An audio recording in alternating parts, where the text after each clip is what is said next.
You're listening to Theater in College Hoops. I'm Subi. Alongside me is Taylor Dammel. We're brought to you by Dash Radio and the Barn Burner Podcast Network. Go subscribe on whichever device you use. I actually heard Tyrese Rice, former point guard, diminutive one from Boston College, had one of the greatest first halves I've ever seen against North Carolina. They were leading against North Carolina, and then they subsequently got their ass whooped. But Tyrese Rice subscribes, so you should as well.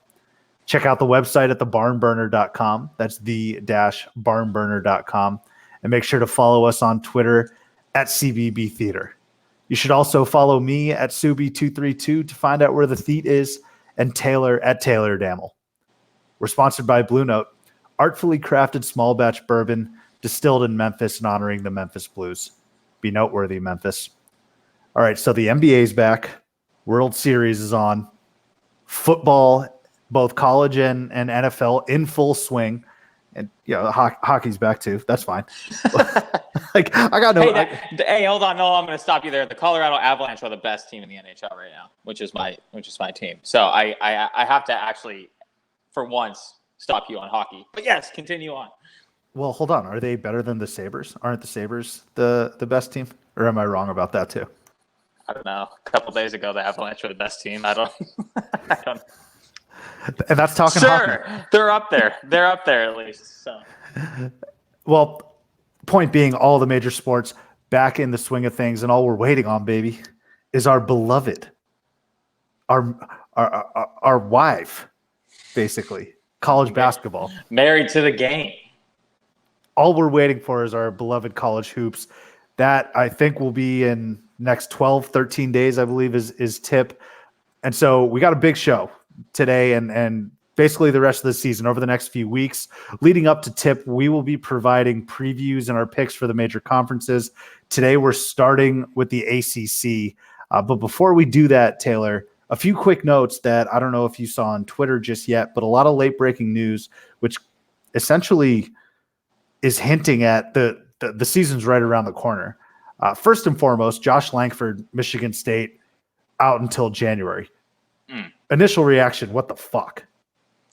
So the timing's a little strange, I think. And this is, let me put my tin hat on here. Do you think they waited a day to announce this so they could be the number one team in the AP Top 25 poll? Because that came out yesterday when Michigan State is number one. Am I overthinking this, or do you think Izzo cares, or? I think there's a little bit to it. I mean, would they have been? Well, there's also an argument that would they have been voted number one anyway without them? They got 60 of the 65 first place votes. So, I think that's a huge loss for them, though. It is. Oh yeah, it is. It is. And he missed how many games last year? Essentially, the second half of the season. Exactly.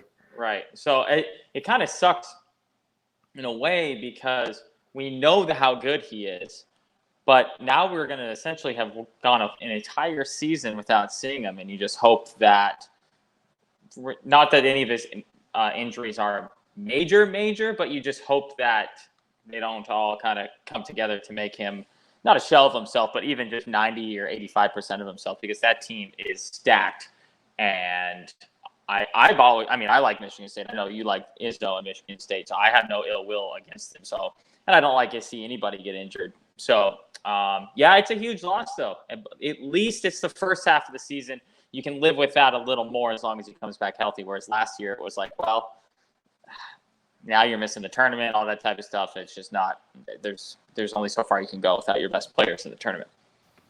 Well, I've said a couple times now that Michigan State entering the season is the clear-cut number one team of the country. I think they are the best team in the country. They deserve to be number one, but that was with Josh Langford. And the Josh Langford news was actually part of why I crowned them, anointed them preseason champs, essentially. I think this is a huge blow. I don't think that it's going to completely derail their season because they still have enough talent to get over the hump, right? And Izzo's a legend, fine. But at the same time, this is significant news. I will say, to your point about the timing of the injury, I think it's beneficial for them because, as we've seen with the selection committee and a lot of other past postseason performances with college basketball teams, getting hot towards the end of the year is really all that matters. So if you could start to turn it on February, which is when college basketball teams really want to put their best foot forward, start playing quote unquote elimination games, is probably early February, maybe a little earlier than that, late January. If you can get Josh Langford back during that time, and you don't want to necessarily just Michigan State doesn't want to just stay afloat because, again, they should still be a top tier team. But if they can get to early January without Langford and only have maybe 2 losses on their schedule, I think they're good to go. Yeah, and I think that did we see is Hauser allowed to play for them? Haven't gotten any news on Hauser Okay, that I know of yet. Because that could be a difference as well on how whatever their season goes forward here. But do you think it's just kind of funny? It's like Izzo's teams, they can't work from the top in the beginning of the season. They needed a little bit of like, oh, let's lose a game or 2 early and let's get an injury. And then all of a sudden you look up and Michigan State's 18-2. That's what happens every year. Like let's say they lose because they don't have Langford. Completely understandable situation. Well, they fall to 8 or 9 in the country or whatever. And then, maybe they'll lose another game kind of in the out of conference early in the conference play, maybe even. And then, all of a sudden you look up, it's February, and you're like, oh, Michigan State's in line for a 1 or 2 seed, just like every year. Now, this year, compared to other years, they have probably, I don't want to say necessarily the consensus, but do they have the consensus player of the year leading that team pretty much, which is pretty helpful when you are in college basketball, that your lead guard, Cassius Winston, is probably if he's not the consensus, he's at least the odds-on favorite for the player of the year. Yep. So they have some of the best names in college basketball too. When you go with like Rocket Watts, who else do you want on your team other than a guy named Rocket? But it kind of sucks that Langford's going to be out, which means that in classic college basketball fashion, we're not going to see the greatness of this team until the second half of the season. But I think that's just kind of what comes with being a college basketball fan. You see in college basketball, probably more than any other sport, including college football, you see a team grow and progress more from beginning to the end of the season. And with Michigan State and Langford being out, it's going to be a little more exaggerated than we probably would have predicted. But I still don't think it's going to affect Michigan's end game on the season at all. No, I don't think so either. But it's especially true if you're a Michigan State fan. You had alluded to this, but they schedule so hard within the first 2 weeks. They probably will get their ass whooped by. I think they're who's number 2. I know they're playing. They're playing Kentucky this year, right? To kick off the season, and then it's Kansas and Duke. the Champions Classic, right? Yeah. So every single year they get their ass kicked every year in the Champions Classic. Every year, and I swear to God, Izzo does it on purpose. He's like, no, I don't even want to win. That's what I'm saying. Like he pulls a Chuck Daly, like the '92 Olympic team, when he just purposely wants them to lose so that they're not so high and mighty. They're not that great. And Izzo's teams are always typically, I don't know, from the 3 to 6 range in terms of preseason rankings. I can't remember the last time Michigan State was ranked number 1 overall with a pretty consensus agreement that they are the number 1 team. So I actually wouldn't be surprised if they got their ass whooped by Kentucky to start the season, because that typically always happens with Michigan State, and they play this incredibly difficult schedule, but it really does work out for them in the end. I mean, strength of schedule, but also and obviously that helps with their seeding, but it also helps with the players on the court having been there, right? You see some of these other teams. I remember Wichita State when they went up against Kentucky. I think that was an 8 versus 1 seed. That was pretty much Wichita State's only difficult game all fucking year, and they lost, right? So here's an interesting little tidbit for you. This is the first time Michigan State has ever been number 1 in the preseason AP poll. I figured they would have gotten at least, I don't know, 1 or 2 the past couple of years, but well, here's what's interesting though. You know that Michigan State has only been ranked number 1 for 12 total weeks ever in the AP poll. I told you, man, they always seem to just be hovering around 3 to 6 seeds. I feel like rankings, I should say. Arizona has been ranked number 1 for like 30 weeks in this decade alone, and we don't have shit to show for it. Michigan State has been ranked number 1 12 weeks ever, and they have just Final Fours and national championships and Player of the Year and everything out of it. So yeah, Izzo, he knows what he's doing. They have Final Fours. I would contend that being a Michigan State fan isn't that easy either. I mean, they have that one title with Mateen Cleaves. I mean, you could go back to Irvin Johnson too, Magic, whatever. But recently, for the amount of winning that they've actually been doing in that conference, it's kind of surprising that they've come up short. And I would even say last year too. So, huge news out of East Lansing, and it just sucks because Josh Langford, as we have discussed, has had these issues before. So speedy recovery to Josh Langford. Let's move over quickly to the AAC. Last episode, we talked to the Barn guys, the Memphis guys, and we were talking about how Memphis is going to be doing. And we were talking about some of their players, Wiseman, Boogie Ellis, et cetera, et cetera. Obviously talked about Penny. Biggest news out of the AAC potentially, though, this offseason is that Quentin Grimes earlier today eligible to play for Houston. That's monstrous. And Rothstein tweeted this, and I tend to agree with him. I don't know if I'd say this to the Memphis guys' faces, but I will say it here now that they're not here. I think Houston becomes the favorite in the AAC with Quentin Grimes, former Kentucky transfer. He played for, Kansas transfer, played for Kansas last year and applied for that immediate eligibility, and he got it. So this is a huge development for the Houston Cougars and Kelvin Sampson. You think they're the favorite to win that conference now, huh? You think that highly of Quentin It was Grimes? between them. It was between them and Memphis, right? I know. I'm with you. I'm not sure I'm going to go that far. I think that is going to be competitive now, but I think Memphis is still, I don't want to say the odds on, but if you remember the last podcast there, I'm very high on Memphis. So I don't think anyone's going to overtake them. And I'm not very high on Quentin Grimes. I mean, I am for Houston. I wasn't very high on him as, like, say, a Kansas player. But yeah, that gives the AAC a real legitimate second, really, really good team, though. And like I said, I'm not a huge Quentin Grimes fan, but I am a big fan of this transfer and what it means for Houston. I just don't think it's going to be enough to overtake Memphis at the top. Not that this means anything for our discussion, but in terms of, because obviously the voters didn't know. Well, actually, they probably don't know much about Memphis because they're all freshmen too. But Memphis came in at 14 in the AP poll, and Houston came in equivalent to 35. So I'm not convinced that Quentin Grimes is going to be enough of a difference to make up, say, the 20-team difference between the two. Not that the preseason poll means shit, but just for argument's sake. But those games are going to be awesome now, though. I mean, who would have thought going into last year, or even, we'll say 2 years ago, that, like, a Houston-Memphis game should be the primetime ESPN, like, game of the day, game of the week, because they will be that if everything kind of comes to fruition here.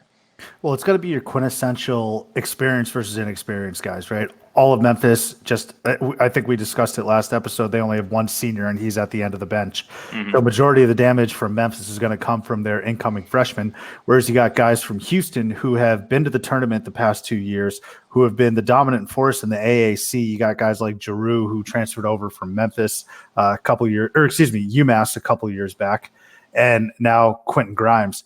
And obviously, Kelvin Sampson has had quite a track record in college hoops. Some of it a little bit messy, to be perfectly honest.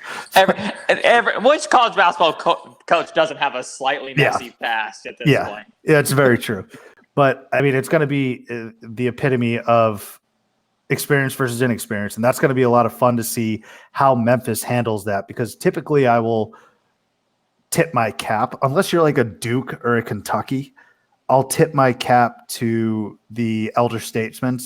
Mm-hmm. And even Duke and Kentucky have Hall of Fame coaches, right? So I'm not saying Penny's some washed up scrub, but he's certainly not on the level of Calipari or Coach K. So it's going to be a lot of fun. Maybe I did go a little too far, but I think right now I'm going to lean towards Houston winning that conference strictly based off experience. And I do think point guard play in college hoops is monstrous. Getting someone who started for Kansas last year it's a big win in Houston. Hey, your boy Rothstein thinks that the Cougars are the team to beat in the conference, and that makes them a top 15 to 20 team. Now, I will say this. Yeah, I mean, I think they're going to win the AAC because of Rothstein's tweet. I have zero original thought of my own. I saw that tweet and I was like, oh yeah, okay. So just another classic example of what does the NCAA consider like a legitimate reason to transfer? It's such a crapshoot, and that's not supposed to be hating on Quentin Grimes at all. You know, like good for him. That's just awesome that he can do that. It's just a classic. Like they must just all sit in a room and flip a coin and go, yeah, he's eligible, fine. So but it is also kind of like this is a perfect kind of representation of the new college basketball, right? Quentin Grimes originally put his name into the NBA draft, pulled out before the draft, and then decided to transfer and now got a waiver to play. I'm not saying I'm not in support of being able to do that. It is just different. It's a classic example of what's different about 2019, 2020 college basketball, where all those things that we just said probably wouldn't have been able to happen. Well, one of them for sure, pulling out of the draft situation, wouldn't have been able to happen this last year. And the transfer portal, all this type of stuff now is so different that, yeah, look at this guy. He started for Kansas last year, 19. Decided he wasn't good enough for the draft. Is now going to be starting for another school the coming year.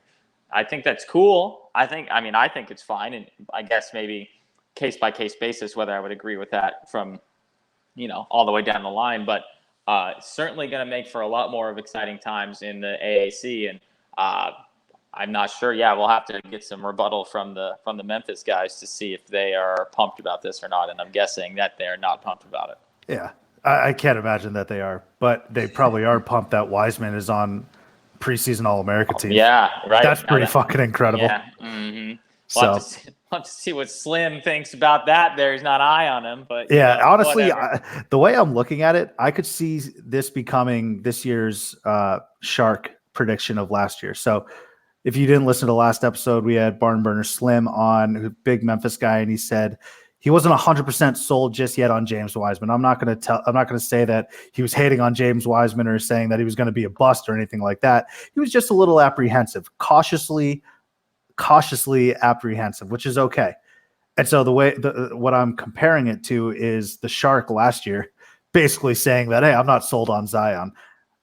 And he said that after like multiple weeks of Zion doing incredible shit. Yeah, this was like several weeks into the season. I wasn't 100% sold on Zion prior to the first tip. And then I saw what he did in Madison Square Garden. I was like, okay, now I'm sold. Yeah. Like I'm 100% sold on this guy. So I don't know if Slim's going to double down. He might be a little bit more rational than the Shark, but that should be it should be a little, that'll be interesting to see how Shark that was plays just out. a year early. Shark was just a year early on the Zion prediction. That's true. That's what he's gonna now say. But he had a sense that just the timing was off. Yeah, right. The transfer rule is so ridiculous, man, because of how arbitrary it really does seem. At least maybe I don't know much about it, but it seems that way because we get these stories. It seems maybe every once a quarter about some poor kid who's not even going from a Kansas to a Houston. Not even going from a big time school. He literally just wants to be close to an ailing grandmother or a sick relative and play like D2, low level D1 football, basketball. And they're like, nope, can't do it. And so Quentin Grimes here can. Stupid. And For again, the integrity of the student athlete, whatever the fuck that means. And again, that's not me hating on Grimes. Good for him. No, I agree. Hey. It ain't tricking if you got it. You know what I'm saying? No, I mean, it does seem very, very arbitrary. You know what it seems like? It's like that scene in South Park. It was like a 2008, 2009 episode. They were spoofing the economic crisis.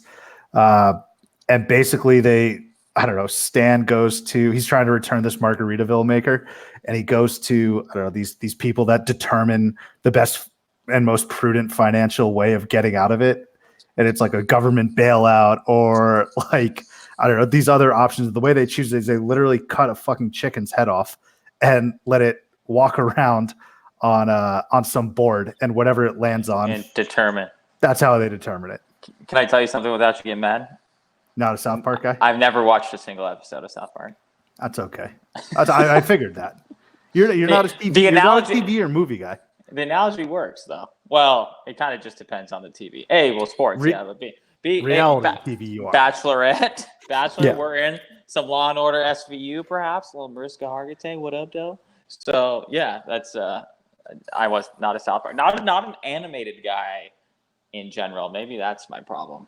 I like maxed out on Mulan growing up and just ended my animated flicks pretty much right there. So Mulan and the Proud Family. What more did you need? Really? Those are both all-time cartoons. The goats. Those are the goats. Right Mulan's there. a great film. That's Asian empowerment right there. Is Mulan. Yeah, no doubt. Let's see. What do you think LeBron James thinks about Mulan? Someone should ask him that. That's the hard-hitting questions we need to know about right there. So I'm gonna pen that for my next. You should tweet that at him. Next time I run into LeBron. Yeah, right. Yeah. What did you think about Mulan and all that went down? Good. Hey, well, Subi, to reference Mulan, let's get down to business. That's clever. That's good. So yeah, those are the two big items that came out today. Josh Langford out till January. Quentin Grimes eligible to play. Another thing before we get to ACC, though, Taylor, still getting down to business. Preseason top 25 came out. Yes. Thoughts, initial reactions. I think my only initial reactions were that I thought Seton Hall was pretty high, but you're pretty high on Seton Hall. So I think that you would probably have agreed with where they come in. I was pretty interested to see Utah State up at that high as well.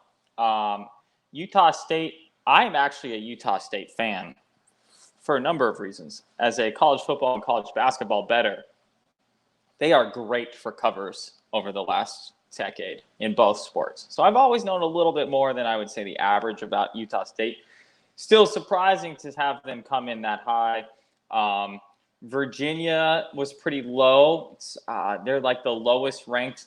No, it's the first time that both national championship participants, Virginia and Texas Tech, are outside of the top 10 since. So I don't know, in a long time, but I saw that tweet, and former guest of the program, Barstool Reegs, said that's not true. He said Florida versus Ohio State, actually, that occurred. So after the year after they played, neither of those teams were at the top 10. Now, I was way too lazy to go and actually fact check that. But regardless, it's very seldom that the two teams that represented the title game are outside the top 10. Right. Yeah. And, as we'll get to, I'm not super high on Virginia this year as a whole. So I understand why they're there. And, if you think Texas Tech, Texas Tech did go into the tournament last year as a 3 seed. And that's pretty much where they pan out in these rankings as well, is around that 3 or 4 line. So, when it comes to the Pac-12, Oregon is up there, and Oregon is always a tough team to predict because they always have so many transfers. Altman is a good coach, but they always have a lot of transfers. We'll see how that pans out. And then the other one that I thought was a little interesting was St. Mary's coming in at 20 with Gonzaga coming in at 8. Clearly, the voters predict a strong year for the West Coast Conference, and there's really – when those two teams get upset, which they will at some point in conference, is pretty much the only 2 times you'll hear about us probably talking about the West Coast Conference. Well, it's so funny the way you're right when you say that they predict a strong season for the West Coast Conference, but it literally goes as Gonzaga and St. Mary's go. It's a super strong season out of the West Coast if St. Mary's is ranked. Well, if just them being ranked 20. Exactly. No, I completely agree with you. I just think it's funny that the difference between, it just being Gonzaga and it labeled as a strong season for the West Coast Conference is fully dependent on St. Mary's being ranked and being good. Well, you can actually say that if you take it up to an upper echelon version of that, for a number of years, you could really say that about the SEC from a power conference standpoint. It's Kentucky top 5, and someone else from the SEC is ranked. This year, there's multiple SEC teams ranked with LSU, Auburn, and there's someone else. In Florida. Florida's number 6. So you have a strong year this year, but for a number of years in the early 2000s, mid 2000s, you'd be able to say, okay, so Kentucky's ranked and nobody else. Now, obviously, I think the SEC only got 2 teams in a couple of years ago. The Pac-12 has had that happen to them where they only got 1 team in, which is just ridiculous. And so I'm not a supporter of the West Coast Conference at all because Gonzaga is like literally probably my least favorite college basketball team. But at least it will be. It appeared to be at least competitive where Gonzaga won't just run away with the conference. We'll see how that plays out. 100%. I think my favorite is that the top 4 teams are going to be in action in one weekend, and not just those teams in action against inferior opponents. They're going to be playing each other, and we discussed that at the top of this program already with Michigan State going up against Kentucky and then Kansas versus Duke. And I don't know if necessarily the phrasing I want to use is that college basketball is the best at doing this, but every single opening weekend is a top 5 matchup, and maybe a couple top 5 matchups. And they have these preseason tournaments, or these NIT tournaments, I should say, that actually count towards your record, but it's big time games in big time venues. And they do it at the very least as good as any other sports opening weekend, right? College football in our parents' day and age, and even leading up into the 90s when we were first, in our youth, did a really good job of that. Now I think that now you have like the soft opening with like the week 0 stuff, which is always kind of goofy as hell. Yep. And then now you have so many like type of bye games and stuff that just this last weekend or 2 is finally where we start to see some top 5 matchups. Sometimes they maybe work 1 or 2 in there, like at Jerry World or whatever, but they don't. It seems like everybody eases into the season a little more now. College basketball, it's like, hey, what up? We're in here. Literally, like your first game is, like I said, your first game is against someone you could potentially be playing in the Final Four. Right. So interesting note on that, and this is since we're talking about the ACC today, Duke is the only ACC team not playing a conference opponent with their first game of the year, because the ACC network is new this year, and so they are starting the year off where 14 of the 15 conference opponents or conference teams, not Duke because they're in the Champions Classic, will be playing each other the opening game of the college basketball season. So that's pretty interesting to me that the ACC is starting off with conference games, first game of the year. That's pretty interesting. It is. I was actually doing a bit of research on another ACC team, and I saw that they were playing Miami. And so I was like, wait, that's their first game is against Miami. I was pretty shocked. Right. But, I'm excited that the rankings are out. First 2 games are going to be absolutely incredible. Must watch television, with the exception of Dickie V probably calling one of those games. But outside of that, how does he keep getting extensions? I don't get it. I mean, the guy's a lifer, dude. He's not going anywhere. No, but nobody. That's what I don't understand. It's like, no, Mike. But some people say, "Oh, well, he's old, so the old people like him." My grandma, who is a legitimate, huge college basketball fan, 81 years old, coming up here soon, hates the dude. So there's no like young people, old people. Nobody likes Dickie V. I just don't understand why they think ESPNs are like, "Hey, you know what we need to do? Let's get this geriatric fuck back out there for another 5 years and just listen to him yell about nothing." Have your grandma write a strongly worded letter to the executives, or maybe it'll get all the way up to John Skipper. She's really good at picking out cards, so maybe I'll have her go pick out a card from the store and send it in as well. I might have a little more of influence that way. Kill him with kindness. I like that. A card. All right, let's get down to the ACC predictions that you and I both have. What we're going to be doing is taking a look at the player of the year, who we think the player of the year will be, coach of the year, and then we're going to make our predictions for regular season champions. So, Taylor, I'll kick it off with you. Tell us who your ACC player – again, this is at the end of the season. Who is going to be the player of the year? So I had a debate, and I think you probably had the same debate between 3 players in the ACC as the player of the year. And that's Jordan Nwora, Trey Jones, and Cole Anthony. Cole Anthony is freshman from UNC. Trey Jones is sophomore point guard for Duke. And Jordan Nwora is the reigning most improved player of the year in the conference for Louisville. And in coming to the determination of why I picked Jordan Nwora is that he is probably, I don't know if he's going to average a double-double. Last year, he averaged 17 and 8 after averaging like 5 and 4 his freshman year. But I think that experience does play a role when it comes to the conference player of the year versus like the top draft pick, obviously, because Jordan Nwora is a projected second-round draft pick or late first. Trey Jones can't shoot the ball at all. 26% from 3 last year. I have written here that he attempted 4 or more threes in 10 games last year. And in only 1 game did he make more than 2 3-pointers. And that was in the tournament against Virginia Tech, where they needed all of those 5 3-pointers he made. So that's a ridiculous stat. I mean, side note, imagine being a Virginia Tech fan who like looks at all the box scores and knows the percentages, and you're like, what the fuck, Trey Jones? Right. Like, you're going to hit these now? It was Sam Decker against Arizona for us personally a couple years ago, where he hit more threes in 1 game than he did like the entire like season. But so this award, I think, essentially comes down to, is Trey Jones going to be the man or not? And also that's, I think, kind of partially determines the conferences. Is Trey Jones going to be the man or not? I don't think he's going to be the man. I think he's going to be a guy.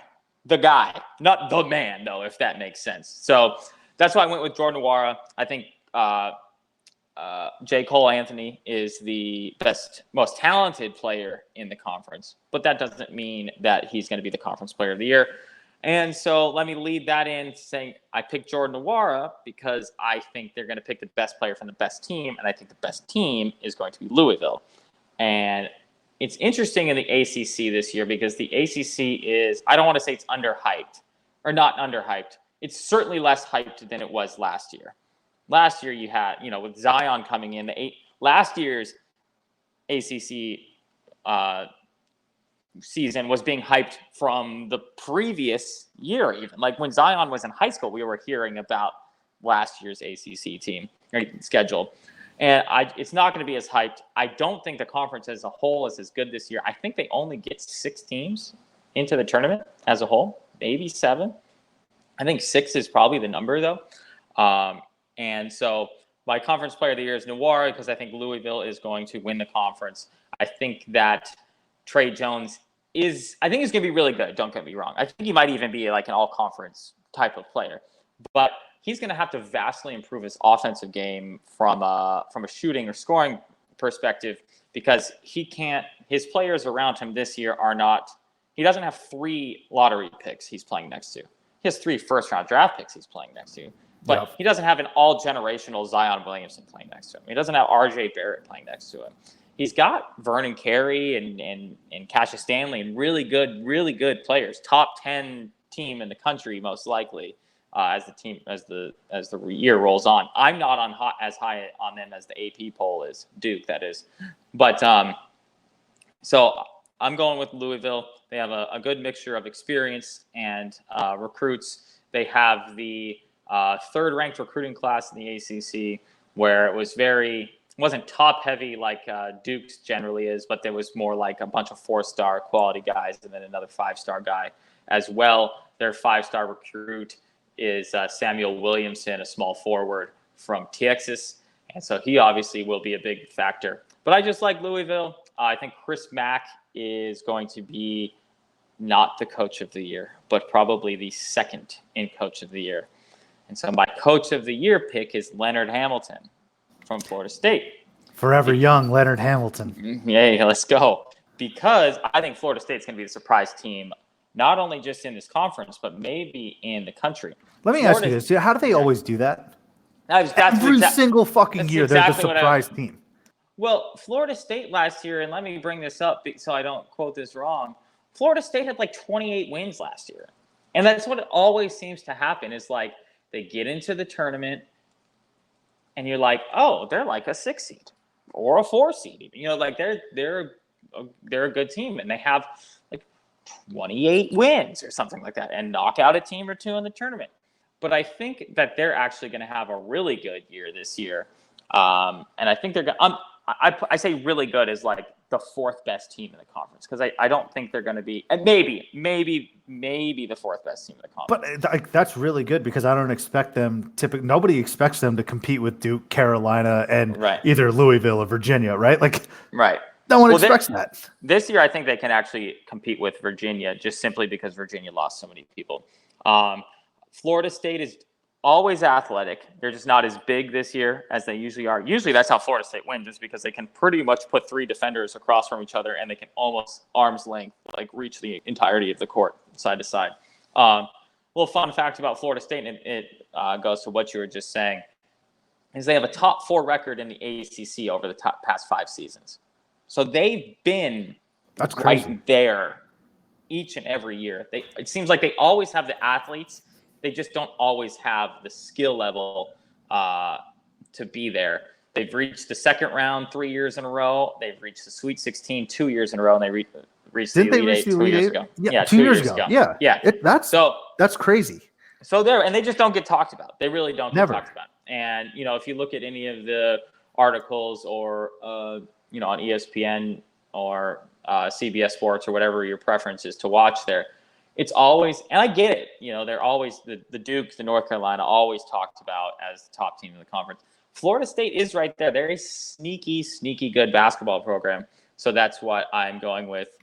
Coach of the Year, Leonard Hamilton. I think they rack up another 25, 26, 27 wins. If they finish, here's what I'll say. Leonard Hamilton will win the Coach of the Year over Chris Mack if Florida State finishes in the top 4 of the conference.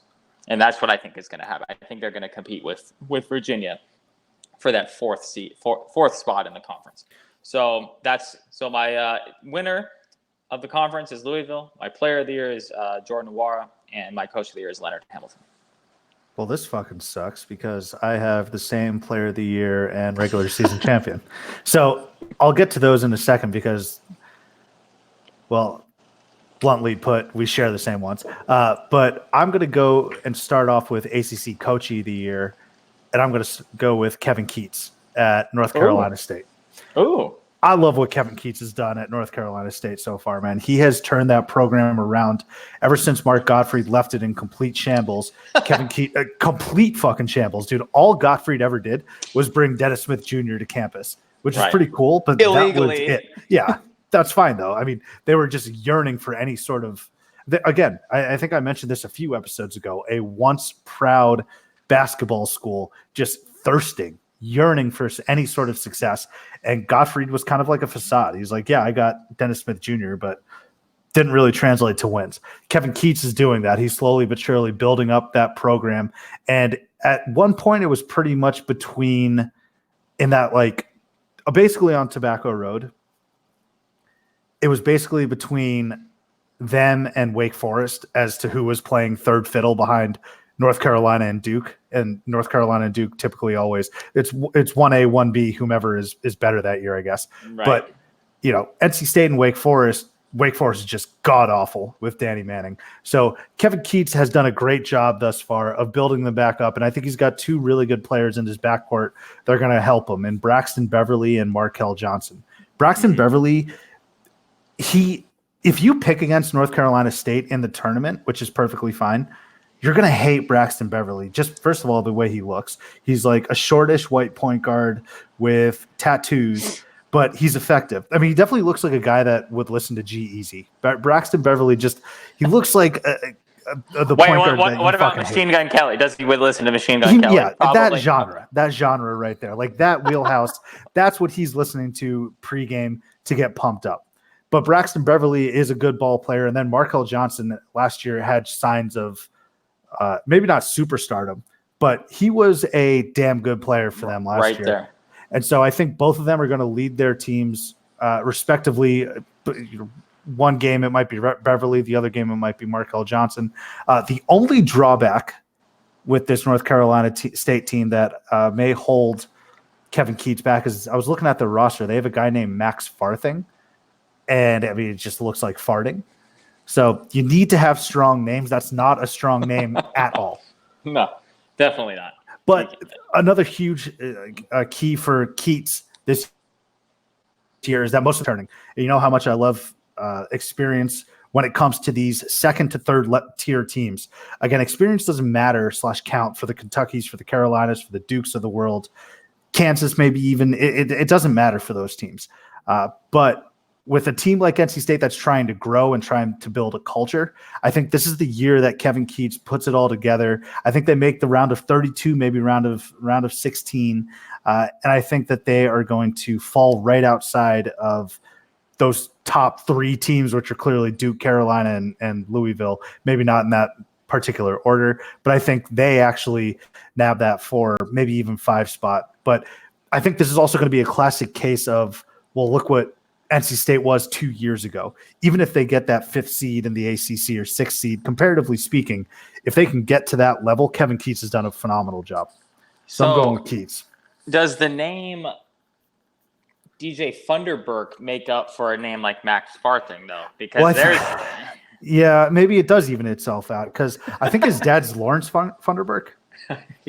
Former Sacramento. I mean, how many fucking Funderburks are running around playing basketball at 6'10", right? Yes, exactly. So yeah, good call. That might just even itself out. So it's going to be on the shoulders squarely of Braxton Beverly and Markel.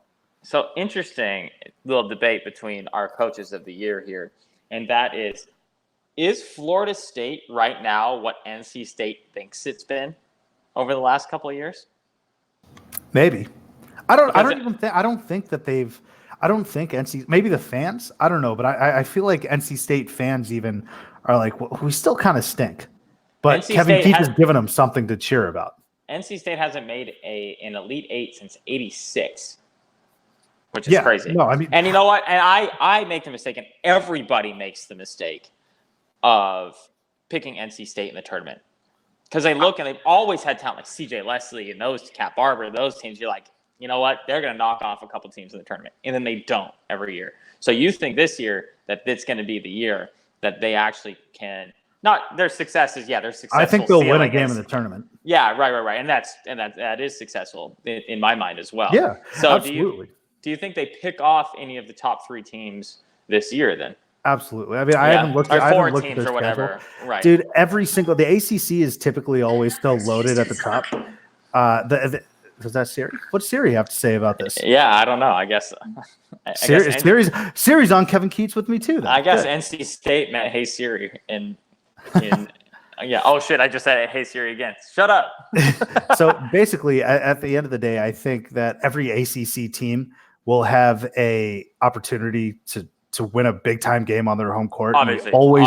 We always see NC State at the very least go toe to toe with the Dukes and the Carolinas at home, one of those two. Mm-hmm. And so I think they will actually pull off one of those big upsets, and we always see signature wins. And I think Kevin Keatts already might have one of those in this rebuilding process. So I do think that we're going to get something good from the Wolfpack this year. So you're not alone, because NC State did receive some votes in the AP poll as well. So they didn't receive a lot, I think a handful, but there are a number of people out there who are thinking along the similar lines as you are, I would imagine. Yeah, and the only thing I disagree with you in terms of the Florida State thing is I really do think that the people of Raleigh know their college hoops, and I truly don't think that they think that they're on the level of Florida State. It's probably embarrassing for them because Florida State's a football school, and actually, if you poll Florida State fans, they should clearly tell you that right now their basketball team is far outperforming their football school, but that's a different discussion. But I do think that the people of NC State fans are knowledgeable enough to know that they're not there at that point. And I think they kind of got hoodwinked by Mark Gottfried. It was like Mark Gottfried literally kind of embodies a snake oil salesman. He comes into town with these clean suits and the slick back hair, and he gives them instant gratification with DSJ. And you think, oh shit, this guy can recruit like hell. They're getting a more balanced, and I don't know what the word is. Maybe not a quick fix in Kevin Keatts, but clearly something that's building.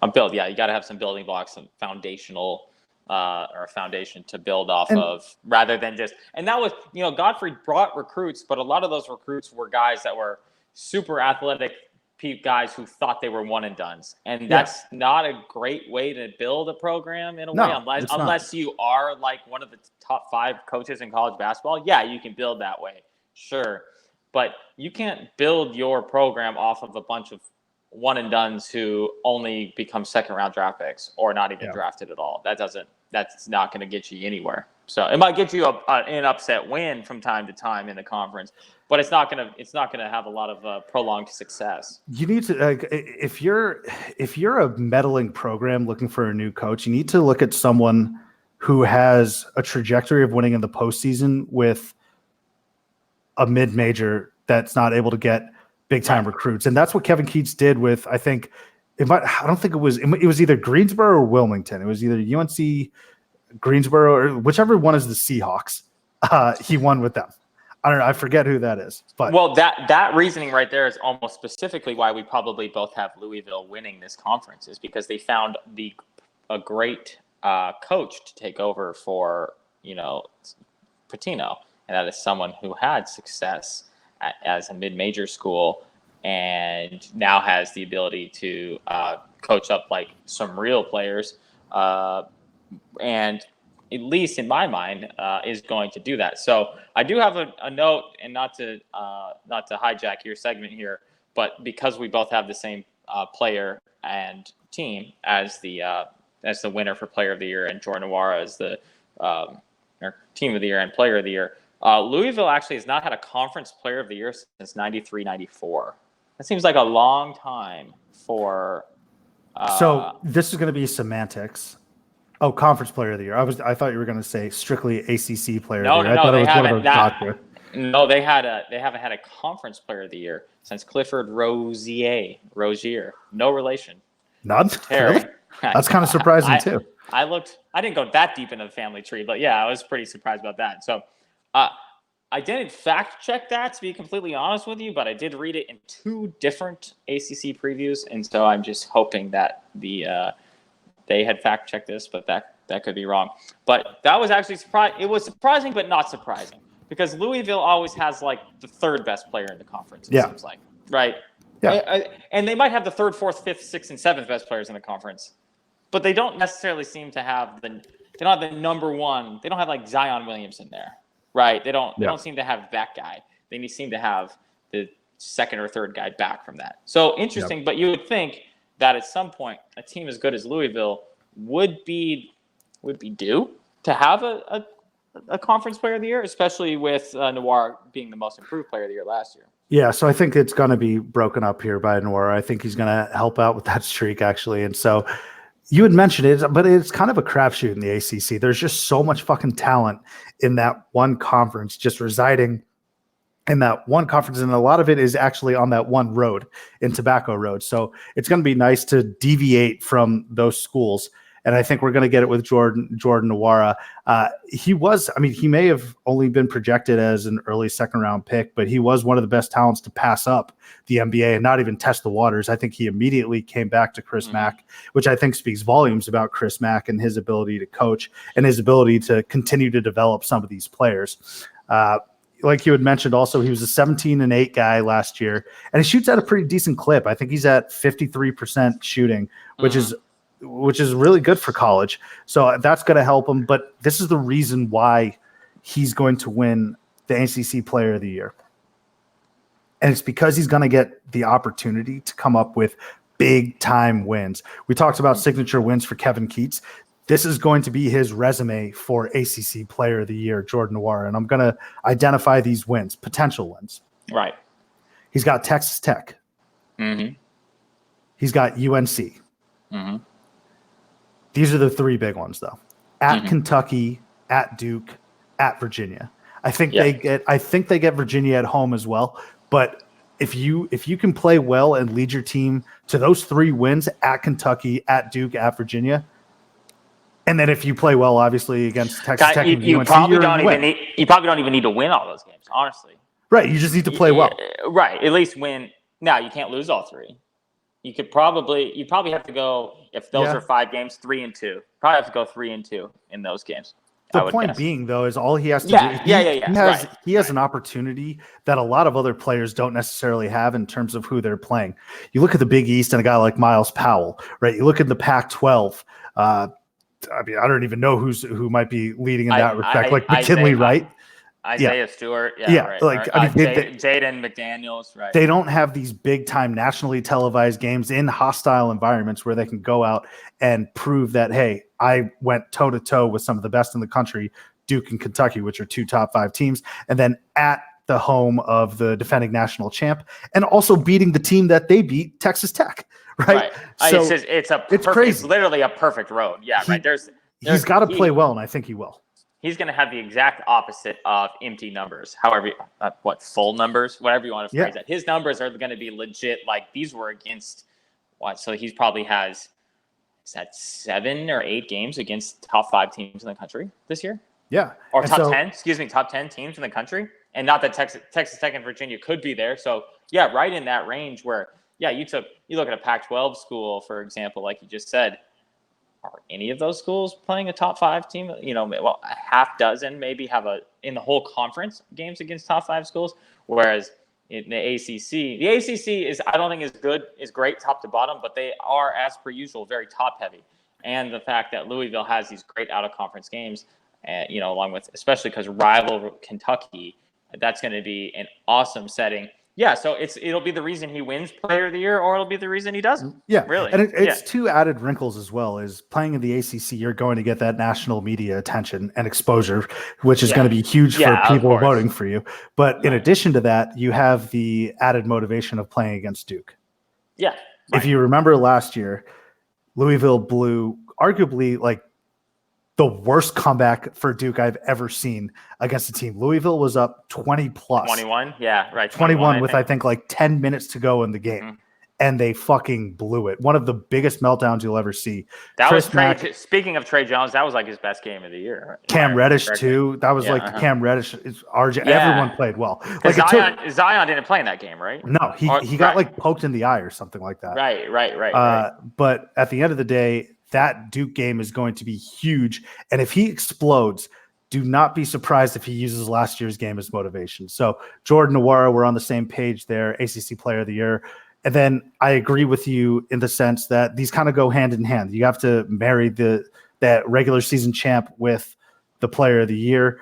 I think he helps Louisville win the regular season championship also. And so I agree with you that they have a masterful head coach in Chris Mack, who did wonders with Xavier and has actually done an incredible job with Louisville already. You talk about Kevin Keatts and what he took over a couple years ago. Chris Mack did the same thing, but on a much higher profile and scandalous event, right? I mean, if you think Mark Gottfried was bad, Rick Pitino, when the whole NCAA scandal shit was going down, was the poster boy. And so Chris Mack takes over that, and he takes over a team that they were just kind of lost. The AD was even lost as well. I think he got fired. So everyone got fired. Yeah, they cleaned house. So where he has them right now is very impressive as it is. And I think he takes that next step, which is going to be the logical next step for the fans for him to take. I mean, it's not enough at Louisville to rest on your laurels. I think number 1 is beat Kentucky, but then number 2 is go on and then win the ACC. They do have a difficult schedule. Potential losses are those out of conference game like Texas Tech. But I'm a big believer in Chris Mack, and I think he's going to end up with the Coach of the Year. Oh yeah, Chris Mack or Kevin Keatts? Oh, excuse me. I think Louisville is going to win ACC regular season championship. Right. Yeah, Kevin Keatts still Coach of the Year. Well, here's what I'll say though.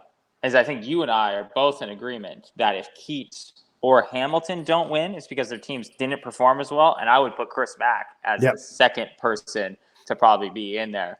So I don't disagree with your Keatts, because I think we have both of the same mindset. Is if these teams, we think NC State and Florida State are going to be better than what the national media would expect. That's why they're going to be Coach of the Year. But if they're not, then it's going to be Chris Mack. But that's typically how these Coaches of the Year work. Is like, it's not necessarily the team with the best record in the in your conference, right? If that was the case, then Coach K could win it every. Well, get this. Well, actually, I don't think they haven't won a regular season in a while, right? They haven't won the regular season since 2010. Yeah, that's kind of crazy. So it is. Never mind. Coach K is just not that good of a coach if we really think about it. He's really not. But it always goes to the it's all coach Jeff that is It's all Jeff Capel. It's all Jeff Capel's recruiting. Right? John Shire too on the bench. Yeah. So here's an interesting thing about what we have going in the ACC this year, and it kind of speaks to both the wide open race, maybe not wide open race for Player of the Year, but the wide open race for the conference, really, at least between the top 3 or 4 teams, and that is only 2 all-conference performers returned last year, or from last year to this year. And I'm not saying 2 first team, I'm saying 2 all-conference performers, teams 1 through 3, returning to the conference this year. So one's Diakite, right? Nope. He didn't make one of those teams last year. Nope. Still in the conference somehow. So is Nuora one? Nuora's one, and then John Mooney from Notre Dame. Notre Dame. Yeah. And they were both third team all conference. So it's the first time ever in the ACC that they all have any of the first or second team all conference players returning. I mean, that tells you about how much different this conference is going to be from that last year to this year. Is that a lot, and maybe, to be quite honest with you, why a lot of people don't know as much about the ACC this year as they did last year. It's because the recruits that come in are big, as they always are, but they're not as notable as they were last year because we heard about them forever, and you only have 2 players returning. So, like Trey Jones and Jordan Noir are the 2 biggest returners. And don't get me wrong, they're good players. But if you ask 2 out of 10 college basketball fans who are the biggest returners in the ACC, would they be able to put together at least both of those names? Nobody's going to say John Mooney. Yeah, right? I would say put together names outside of Trey Jones and Jordan Wara. Right, that would be the difficult there are very part. Few, yeah. And the thing is, few notable players. The thing is, you're right. Is Jordan Wara is a very efficient 17-7 last year. He's not flashy. He doesn't go crazy. He doesn't have highlight dunks like a Zion. I mean, he can dunk obviously, but he's not. And then Trey Jones, he does majority of his damage on the defensive end, and he's an incredible defender, and he's a really good college point guard. But he is. People like us appreciate that. Mainstream people want, and that kind of sounds like a snobbish thing to say, but at the end of the day, that's people care about Zion Williamson, which we obviously do as well. But people want to see his insane dunks. People want to see Kobe White breaking down an offense. People want to see Cam Reddish silking a shot from 3. So UNC is a prime example of that too. UNC lost all 5 of their top scorers from last season. It's the first time that's happened under Roy Williams at North Carolina, and they had to bring in transfers in Justin Pierce and Christian Keeling to kind of as stopgaps to kind of curtail that not talent issue, but that experience issue that they have. So that's a big thing, and that's why I think a team like Notre Dame is going to be a much better team this year than they were last year. Last year they finished like last in the conference, or close to last. Like they were just 15 in the conference. They had so many injuries. That's it. Right. Yeah, Rex. I mean, Mark Bray's another great coach, and Rex Pfluger is going to be back. They were just dealing with so many injuries. So I think Notre Dame is going to be that 5th even or 6th team that makes the tournament this year, because they return all 5 of their starters, and they should be much improved under a really good and consistent coach like Mike Bray. Whereas last year they almost were, I don't know if snake bitten is the way to put it, but it was just a perfect storm of events that caused them to be so bad. Because Notre Dame they're a 3rd tier basketball program, probably, maybe outside the top 25 all time, but right there. They're right there. Meaning every year they're going to compete for at least being in the tournament. Yep. So you think, okay, so them missing the tournament last year is really more of it's like a reset. Yeah, right. And it's almost like, well, we see this with a lot of college basketball teams where they have a really bad year, but they return everybody. There's no chaos that's going on in their program. It's not imploding or anything like that. It was just a perfect storm of events as to why they missed the tournament and were the worst team in the conference last year. So I think they are going to be in the tournament this year. And I also think that if the ACC is going to get a 7th team into the tournament this year, with my teams being Louisville, North Carolina, Duke, Virginia, Florida State, and NC State being the 6th, I think Miami, not Syracuse, will be the 7th team in the conference, specifically because if you look at Jim Laranaga's track record, he rarely has 2 down years in a row. And they had a down year last year. And I think they have at least just enough talent, and I think Jim Larranaga is just a good enough coach that if there's going to be a team that sneaks up to that 7th team to make the tournament, I think it's going to be Miami. And that's kind of my sneaky team in the ACC this year. Syracuse got votes in the AP poll. I don't think they're good at all, personally. Yeah. So I'm going to stop you right there because we say this every single year, and Syracuse somehow ends up on the bubble. They're going to win their playing game, and they're going to somehow be in the Sweet 16. So, I mean, that's exactly what's going to happen. And we're going to be sitting there Selection Sunday being like, Syracuse fucking sucks. And then, again, 2 weeks later, people are going to be like, oh, well, do you think they suck because they're in the Sweet 16? It's like, yeah, they shouldn't have been in, but good for them for winning 2 games. But I will, in all seriousness, disagree with you on Miami. I don't think they're very good. Oh, yeah, I appreciate that. But, yeah. Go right ahead. I mean, I don't think that they're very good, and I actually think this is the slow process of them finding a new coach. Okay. To replace Larranaga. So, again, he's a legend, but it's kind of the same thinking, but in reverse. I think he's got like 1 more year in him, and you don't. But I think both are probably equally right or wrong takes, right? Yeah. Right. Oh, and that's the thing about these takes is that unless we're correct, that these don't matter. So, and I'm only bringing this up if Miami makes the tournament. I'm never speaking about this again after when they lose their first 5 ACC games. I'm like, yeah, man, I always thought they were bad. They got to fire Larranaga. Yeah, I don't know who was on TICH this weekend.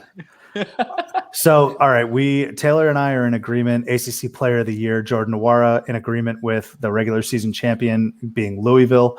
Coach of the Year, Taylor has Leonard Hamilton, who's like 70 years old but looks 20. Maybe not 20, but still looks young. And then I have Kevin Keats at NC State. Let's roll into our starting 5, T. And so what we're going to be doing for starting 5 is, again, when we break down each of these conferences, do our predictions, we're going to have starting 5, our favorite players from these conferences. Now, not the best players, maybe not the most impactful, maybe not the best that turned out in the NBA, just our personal favorite players to watch. And we're going to start here in the ACC. Who's your starting 5? So I said this as we were prepping for the show today, but as I went back through the annals of ACC history here to make sure I wasn't missing anybody, I could have made at least three full rosters of players that I've hated from the ACC over the last 20 years or so. And it was a lot more difficult for me to remember the players that I liked from the ACC. I think I don't dislike North Carolina. I don't really dislike Louisville. I don't really dislike a lot of teams, but I don't like a lot of them either, if that makes sense. Obviously, don't like Duke, but nobody does. But that didn't change from my starting 5 because I do have a Duke player in here. The other caveat is we couldn't pick any. We had to go 1 player per team. We couldn't have picked a bunch of Duke or Louisville or North Carolina guys. Honestly, I could have picked Zion. They really did enjoy Zion Williamson. I think everybody, for the first time, really liked Duke last year. But I just felt like that was just such a surface level take on this. So I didn't pick Zion, though he easily could have been in here. But speaking of Kevin Keats and NC State, I'm going to go back a couple of years to my first member of my favorite ACC basketball players, and that's my guy, Anthony Cat Barber. He had everything I look for in a college basketball player. He had the swag, he had the hair, he had the name, he had this scrappy style that just covered enough spreads and made the tournament and had a couple upsets. So Cat Barber is my first guy on my list here. And we're going to kind of work back, I guess, through the years here. So Cat Barber is my most current guy on my list. Second guy, he was I don't know if he was on my list, but he was a consideration for our summer football player list of basketball players who could have been football players and who I would have loved. But I'm going with Big Kenny Kaji from Miami. Athlete. Oh my gosh. You know what's really funny real quick with these first 2? These were names that popped into my head. I was like, I don't think I actually like them, but those are hilarious names. Oh, I loved Kenny Kaji. and that Miami team with like Shane Larkin and those guys. Shane Larkin, ACC Player of the Year that year, if I remember correctly. But yeah, Kenny Kaji, just a big motherfucker. That guy, just athlete. Loved him down low. That was a good Miami team too. Not great, but a good Miami team that year too. I think they finished third in the conference. So Kenny Kaji, or as this is obvious that his full name is Kenneth, but you just don't think of Kenny Kaji as someone. Kenneth Kaji is who I have at center of my that's my second player in my starting five. Yep. Number 3, I have skinny fat skinny Sean May, or just fat Sean May. Dude, another name. That's another name that I thought. That was a North Carolina team that was previous to my us going into college. He was 05? No, he would have been even 04. before that. 02 through 05. Oh, when he started. Yeah, in North Carolina. Right. Those Carolina teams were pretty fun, I thought.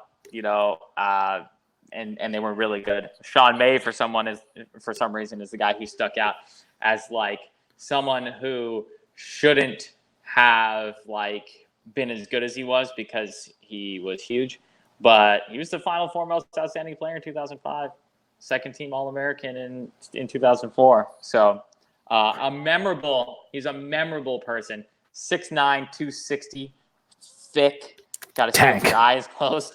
Yep. Guy had a wagon, had a schooner on him, if I may.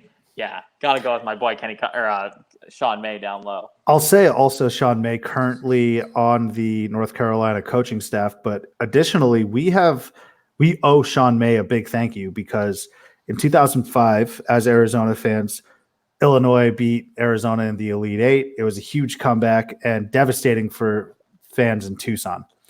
Illinois goes on to play in the national title game, and they lose to that Sean May-led North Carolina team. So thank you, Sean May, for doing that. It's interesting as you look back through my college basketball fanhood that when I ended up at University of Arizona, there were a lot of things that I didn't realize that had led me to liking Arizona. I was actively rooting for North Carolina in that game. That's another one of, there's a laundry list of reasons which we won't get into right now, but that's one of them. Sean May, big guy, love him, thick. We have another big guy, and that is Chris Wilcox from Maryland. Great pick. That guy, what's the tactful way to put this? Like, you don't want to see Chris Wilcox in the streets. Let's put it that way, okay? You just don't. You don't want to see him in the streets because he had a sneaky long NBA career, won a national championship at Maryland, just was one of the cornerstones of that team with Juan Dixon and Steve Blake, Lonnie Baxter, right? Lonnie Baxter? Yeah, Lonnie Baxter was. Yeah, it was Lonnie Baxter. Yeah.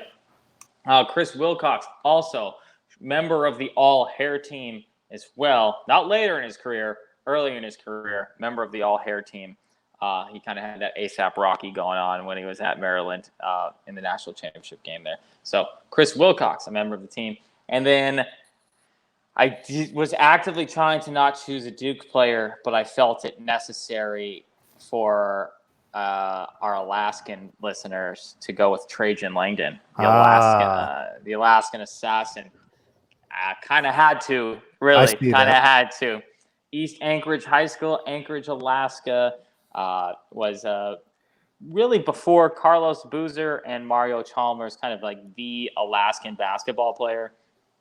He went to Duke in the mid to late 90s there, and kind of really, we don't have athletes from Alaska. We don't, and so. You didn't want to do Boozer?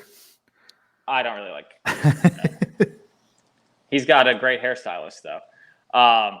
Trajan Langdon, aerosol can. Trajan Langdon, and also if this doesn't necessarily play into why I picked him, but Trajan Langdon has actually become an extremely successful executive in the NBA as well. So anyone who grew up in Alaska that can make it in sports, be a top or a lottery pick in the NBA, but also be a real stud at Duke. He was like JJ Redick before JJ Redick, before the 3-pointer became a monster part of the game. And so yeah, Trajan Langdon, the Alaska assassin, had to do it. So my starting 5 is Cat Barber from NC State, Kenny Kaji from Miami, Sean May from North Carolina, Chris Wilcox from Maryland, and the Alaskan assassin Trajan Langdon from Duke. It's a good starting 5 right there. Okay, I will jump into my starting 5 right now, and I'm going to start with the most obvious, I would say. And he's a Duke player. Anyone that can not just make me tolerate you as a Duke player, but like actively root and be happy whenever I see you on the court in a Duke uniform deserves to be on this list. And that's Zion Williamson from last year. Right. Unreal, dude. Like every single time I saw him play, I was just overcome with joy because he's so good. He's so freakishly athletic, and he's just a cool dude. He's a nice, down-to-earth type of guy. Yeah. And again, the way he plays and the way he carries himself, and that's why it truly sucks to see him out 6 to 8 weeks with the Pelicans right now. But Zion Williamson, absolutely electrifying in his single season in the Duke Blue. So Zion, I think that's pretty obvious. Yeah, right. He makes my starting 5. I mean, I was going to put him right there too as well. That would have, like we said. Here's a bit of a deeper cut. Georgia Tech, Ishmael Mohammed. Ooh. One of the best dunkers I've ever seen. I didn't know which ish you were going to go with from Georgia Tech, but yeah. Yeah, Ishmael Mohammed, man, unreal hops for this guy at Georgia Tech, and that's pretty much the reason why I chose him is because he was just so much fun to watch. He was kind of like Zion. He was throwing down Zion-like dunks at Georgia Tech, except he wasn't 18 years old, and he wasn't ever going to be the number 1 overall pick. But Ishmael would have some of the meanest cockback tomahawk dunks that you'll see, and he's put many an ACC opponent on a poster. So Georgia Tech, Ishmael Mohammed. Also, I for some reason I always think Ish Smith went to Georgia Tech. He went to Wake Forest. Yeah. It's the god. I complained about this last week. It's the black Colors. And gold versus the really, really dark blue and gold. And you know what? Even of the most researched college basketball fans, I'm going to give myself a pass on that one, though I will apologize here publicly after that mistake. That's accountability right there. That's accountability right there. Next, I'm going with Earl Clark at Louisville. Now, when Earl Clark played at Louisville, I don't think that they were in the ACC. I could be wrong, but that Earl Clark-led team with Edgar Sosa and Samardo Samuels, that team that Sosa. Yeah. Where do they go? They went to the Elite Eight, I think. Robbie's enrolled. Yeah, I believe they did. I mean, they beat the absolute shit out of Arizona with Chase Budinger and Jordan Hill. They kicked our ass that year. Yes. Yeah, I mean, we had no business playing in that game. It should have been Wake Forest versus. You know what though? Important to point out that game was vacated by the NCAA, so it really didn't count. Didn't count. True. Despite the fact that we saw it with our own eyes, did not count. But Earl Clark, I'm putting on my list because he was a freak athletically. He had an okay career in the NBA, got drafted by the Suns, and Draymond Green will probably tell you it's because he's no longer in the league because the Suns absolutely suck. But Earl Clark had stints with the Suns and also the Lakers. But in his college days, he was just an incredible athlete. He could defend. He could jump out of the gym. And he had a decent stroke as well. And I think I just really liked that Louisville team. I think Andre McGee was on that team also. I had mentioned Samardo Samuels and Sosa, but it was all because Earl Clark was really the guy that was the straw that stirred that drink. So here's my hold on. They did Earl Clark real dirty here on Wikipedia. Did he get a little bigger? No, they have him getting swatted by John Wall as like the second picture, and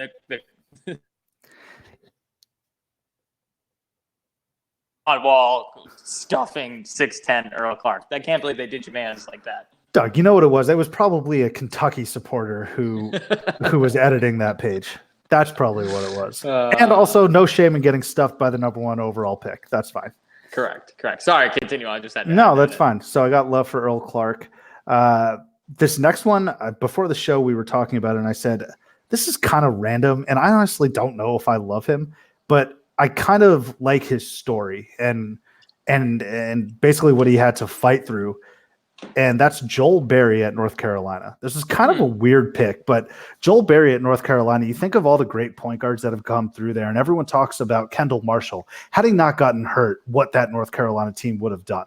You talk about Kobe White, who by all accounts is playing great for the Chicago Bulls so far. But I want to talk about Joel Berry, a guy who was on that team that lost to Villanova, I believe, against the Chris Jenkins shot. Joel Berry fucked up his foot. I think he had to miss significant time, so he battled back from that. And then he played against Gonzaga and redeemed himself, winning that national title. And I think he won MOP, actually. Maybe Luke May did. I don't know. But Joel Berry He did. He won, right? And that Gonzaga North Carolina game was so sloppy, poorly officiated. There was just not a lot of offense that was flowing, except Joel Berry was hitting big shots. And so I think coupled with losing probably the worst way you can in a national title game at the hands of Chris fucking Jenkins and like a miracle 3-pointer, then injuring your foot and then coming back and battling and seemingly somehow being lost in the conversation of great Carolina point guards. I mean, I'm sure Carolina diehards have a lot of respect for Joel Berry, but nationally speaking, I don't think a lot of people give Joel Berry that respect. And so I think I just have a lot of respect for what he was able to do in his Carolina career. Interesting. Because I didn't really love Joel Berry personally. I liked him too. He was fine. But I mean, I just think I think I like his story better than I do. I mean, there was nothing crazy about Joel Berry's play. Right. He's one of those guys that kind of peaked, I think. I don't think he peaked his senior year. I think he peaked earlier in his career than that. If you look at his stats, he actually had a higher field goal percentage and more assists and more steals per game as a sophomore than he did as a junior or a senior. But he did get that ring later on in his career as well. That's the thing. Like, it's crazy. Everyone talks about Kendall Marshall. Everyone talks about Marcus Page. And then everyone talks about Kobe White. In between, I think Marcus Page and Kobe White was Joel Berry. Right. And so and he was there for a long time. Yeah. He was. I mean, his service was huge. So love the Joel Berry story. Again, though, I mean, if you tweet at me or tell me like Joel Berry, what the fuck, I would probably be like, yeah, I agree. I don't know why, but I got him on the list. Last but not least, and I think this is really neat that you had a player from this national title winning team. I went with Juan Dixon. Yeah. Juan Dixon, that was around the time where I first really started getting into college hoops. Won the national, right? Yeah. They won the national title in 2002, right? And so that Maryland team was just really cool. They were always, at that point, the ACC was a 3-team race with everyone hating Duke, everyone loving Carolina for the most part. And then I think people really rallied around Maryland because they were the ones that were supposed to be fighting upward. Like they were punching up at both Duke and Carolina. And Maryland beat Duke that year with Juan Dixon, Steve Blake, all those absolute legends, Lonnie Baxter. And Juan Dixon. Byron Mouton. Mouton. Yeah. I mean, there's a lot of interesting, hilarious names, but Juan Dixon was pretty much the coolest college basketball player at that time.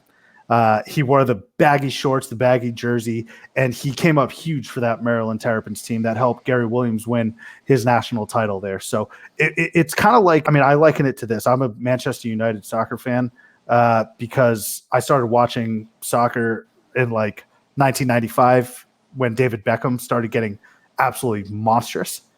I started watching college hoops around 2000, 2001, and then Juan Dixon came onto the scene and help them win a title. So I think he deserves a solid spot on this ACC starting 5 of mine. So I got Ish Muhammad, Zion Williamson, Juan Dixon, Earl Clark, and fucking Joel Berry. Whatever. Put him in there. So fun little fact for you, just to make ourselves feel better. You know, Arizona beat that Maryland team that year? During the regular season? Uh-huh. Wow. Here's something interesting to and this is about that Maryland team. I'm looking here at their schedule that season. You know, how many would you say is a good assist number for a really, really good college basketball point guard? Like average per game? I'd say like 8. Right. Steve Blake, the last couple games of that year had 10, 12, 13, 9, 13, 8, 9, 11, 11, 11 assists. That's a fucking ton of assists Dude. in like a short amount of time for a college point guard. But that team was stacked, like you said, Juan Dixon. If you look at the players who led that team in scoring and rebounds every single game, it like alternates every game between Lonnie Baxter, Juan Dixon, Chris Wilcox, Byron Mouton even in there a couple times. Steve Blake only led the team in scoring one time that year, and he was probably the best point guard in the country, maybe, or one of the best point guards in the country at the time. Yeah, right. I think the coolest thing he ever did was pick Jay Williams' pocket when Jay Williams was looking back at Coach K in Cole Fieldhouse. Yes, wherever it was. I will say, man, too, Steve Blake is not to be trifled with. Have you seen that video of him getting into it with a Maryland player? Like when he was, this is an old video. Oh yeah, it's like throwing a That's an awesome video. Well, and nobody would have guessed on that team that he would have had the longest and easily probably the best NBA career of everybody on that team. Juan Dixon was on that MJ comeback team in Washington. But yeah, I liked Juan Dixon too. I liked him a little different because he had that pencil stash, though. I love that pencil stash that he had. It was clean. Yeah. So good look for my boy Juan there. But no, that was a consideration of mine as well, Juan Dixon. Actually, really, a lot of those players on that team. I wanted to pick Steve Blake, but I like Steve Blake. But Lonnie Baxter and Chris Wilcox and Juan Dixon were all considerations of mine. I think we all just love that Maryland team, man. Like I had said, they're consistently and always punching up towards North Carolina and Duke. And it's not like they could never beat them. They could beat them. It's just you got to do it on the biggest stage. And Maryland was able to accomplish that with some really cool players. Well, look at this. Maryland went 15-1 in the conference that year, 32-4 overall. And Duke was still ranked number one ahead of them, even though Duke only went 13-3 in conference and 31-4 overall. So you got a team that went almost undefeated in the ACC, and another team was still ranked ahead of them. Yeah, and I'll tell you this much. I mean, Maryland, I'm not a Maryland fan. I'm not from the DMV area. Outside of Chapel Hill, they were the number one fan base that hated Duke. Those were some legit rivalry games. They weren't on the same level as Carolina Duke, but they might have been just right below that. And so it sucks that Maryland's moved to the Big Ten. And I know, I don't. It's just it doesn't make it. Yeah, it doesn't make sense. I don't. So I guess you're evening out with your Earl Clark pick with Juan Dixon. True. I'll allow that. Thanks, allow man. that. Yes. Yeah. I appreciate it. When I was watching him, he was in the ACC. Right. All right. Before we round it out with hugs, quick message from the Barn Burner Podcast Network.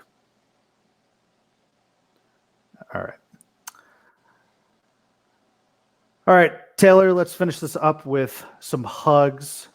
Who you got? Who are we giving your hug to? So because we're in the ACC, I'm going to go with Pitt player Samson George, along with his brother Gideon George, who are donating 100 pairs of shoes to their home country in Nigeria. Pretty cool effort. Yeah, pretty cool effort on their part to donate back to their home country. It's the I didn't even write this down. The something for Africa that like Hakeem Olajuwon charity started that. So they have gone ahead and donated 100 shoes back to their home country of Nigeria. Gideon, his little brother, plays at a junior college, and Samson plays there at Pittsburgh. So because we're in the ACC, I thought that was a pretty cool story. And it also gives me another opportunity to just speak on how bad the NCAA is, because if either of the schools would have actually helped out these kids, where they probably could have donated even more than 100 shoes, probably would have been a violation, right? So good on Samson and Gideon George for donating 100 pairs of basketball shoes back to their home country of Nigeria. I thought that was a pretty cool story. Great hug. I think Pitt is in dire need of some wins. Yeah, hugs. They need a lot of hugs. Last couple of years, I think Jeff Capel, he pretty much has the lowest bar ever. But yeah, a hug for those two at Pitt. I'm going to give 2 hugs. I'm feeling extra generous today because I know college hoops is right around the corner, man. I'm just like, I'm fired up. I'm like one of Pavlov's dogs. Like I've said, I'm just Pavloving right now. So I got 2 hugs. First and foremost, Kansas and Mizzou. Hug for the both of you. The rivalry is back. Thank you guys for setting aside your differences and figuring this out, bringing back a great rivalry, a very underrated rivalry, in my opinion. So I will say Mizzou's probably been chirping about this ever since it ended back in 2012, 2013, when they were actually good with the Pressey brothers. I don't know if they want to face Kansas these next 6 years, but maybe this will be some inspiration to finally put together a legitimate basketball program down in Columbia. But Kansas and Missouri rivalry is back for the next 6 years. My last hug will go to Butler Bulldog mascot Trip. A cute little bulldog retiring after this year. Swan song. So what Butler's doing is they are giving Trip a farewell tour this year, which is awesome. Like, I don't give a shit about Dwayne Wade's farewell tour. Okay. I love Poppy. I didn't really care about his farewell tour. Don't care about Derek Jeter's farewell tour.